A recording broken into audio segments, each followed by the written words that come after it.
खऱ्या अर्थानं या महाविकास आघाडीला देत आहे।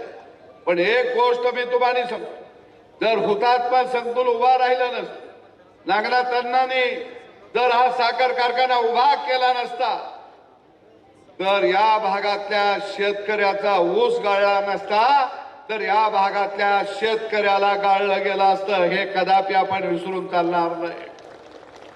कारण समोर जे राष्ट्रवादी मत मागायला येते ते 20 वर्ष मंत्री होते। तुम्हाला आठवण करून देतो, वाळवा शिरगावचा पूल 20 वर्षामध्ये का केला नाही? 20 वर्ष मंत्री होते, या 20 वर्षामध्ये या परिसरातले पाणंद रस्ते का केले नाही? या परिसरातल्या पाणी योजना का केल्या नाही? कारण त्यांना विकास करायचा नाही, तर त्यांना जनता ही गरिबीमध्ये राहिली पाहिजे आणि गुलाम म्हणून आपल्या समोर आली पाहिजे, ही भावना ठेवून 20 वर्ष काम केलं। पण भावांनो, तुम्हाला मी सांगतो की आता काट उलट फिरायला लागलं। ते लय दिवस तिकडे बसणार नाही, थोडे दिवसात बाबा ते भाजपमध्ये येतील। त्यांना बघा तुम्ही घ्यायचं का नाही घ्यायचं, कारण ते सत्य विना बाळ जगू शकत नाही। ते वाट बघायला लागले उडी कवा मारायची, कारण त्यांनी समाजासाठी काय केलं नाही, समाजाला काही दिलं नाही। अरे क्रांतिसिंह नाना पाटलांची सेवा या वाळव्याच्या मातीमध्ये नागनाथांना नाईकोडी यांनी केलेली होती, आणि त्या क्रांतिसिंहाचं भव्य दिव्य स्मारक उभं राहावं अशी कधी भावना त्यांना वाटली नाही।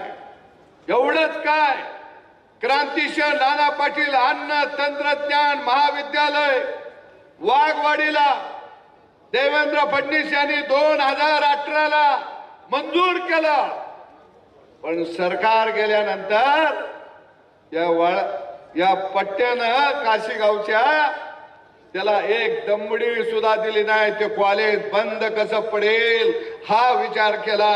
आता सरकार आल्याबरोबर त्याला 15 कोटी रुपये निधी हा महायुतीच्या सरकारनं त्या ठिकाणी क्रांतिसिंह नाना पाटलांच्या महाविद्यालयासाठी दिलं। अरे दुसऱ्याच्या नावानं काय होता कामा नाही। अरे क्रांतिसिंह नाना पाटील हा हिमालयाच्या उंचीचा माणूस, एवढं मोठं व्यक्तिमत्व, मग त्यांच्या नावानं जर एखादं कृषी महाविद्यालय होत असेल, त्यांचा भव्य दिव्य पुतळा आणि स्मारक होत असेल, तर तुम्ही 20 वर्षामध्ये का केलं नाही? सरकार आल्यावर तुम्ही वाघवाडी फाट्यावरचं काम का थांबवलं? याचं उत्तर तुम्हाला जनतेला द्यावं लागेल। आणि म्हणून त्याच भाषेत मी सांगतो, समोर बसलेली जनता ही क्रांतिसिंह नाना पाटलांची जनता आहे। तुमच्या पायात या निवडणुकीमध्ये पत्र्या ठोकल्याशिवाय राहणार नाही, हे तुम्ही ध्यानात ठेवा। कधी माझ्या पलीकडं जग नाही आहे, आम्ही सोडून दुसरं कोणी मोठं होता कामा नये। आणि म्हणून या सगळ्या परिसरातल्या जनतेला मी सांगतो, नागनाथांना नाईकोडी अण्णांनी जे हा जो हुतात्मा साखर कारखान्याचा जो वटवृक्ष लावला, त्याचमुळं या सगळ्या परिसरातला खरं म्हणजे इथं सभा झाली, कोणीतरी बोललं की जयंत पाटील भाजपमध्ये जाणार। आता 10 पक्ष बदलून हो बाबा तिकडे गेलाय, तो आता मला म्हणतो भाजपमध्ये जाणार। भाजपलाही माहिती आहे की ह्यो कुणाचाच नाही। त्यामुळे